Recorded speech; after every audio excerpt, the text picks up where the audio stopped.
आज हामी अर्को एउटा नयाँ चीज सिक्ने एरे भनेर यो मोडिफाईमा भएको यहाँ एरे रहेको छ।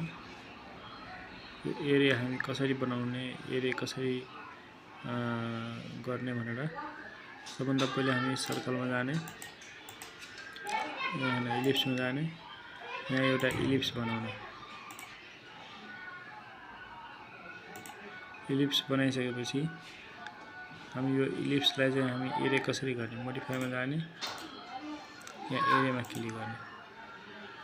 यहाँ हामी यसलाई हामी पोलार सर्कलको रूपमा चारैतिर घुमाउनु छ, पोलार लिने। यसको सेन्टर पोइन्ट हामी फिक्स गर्छौं। सेन्टर पोइन्ट यसको यो यहाँ रहेको छ। अब यहाँ यसको लाई हामी 50 गरिदिने, नम्बर कति राख्ने भनेर 360 घुमाइदिने हामी पुरै घुमाउने हो। त्यो भएर अब यसमा चाहिँ सिलेक्ट अब्जेक्ट गर्ने, यो अब्जेक्टलाई पुरैलाई सिलेक्ट गरिदिने अनि गरिसकेपछि राइट माउस क्लिक गर्ने।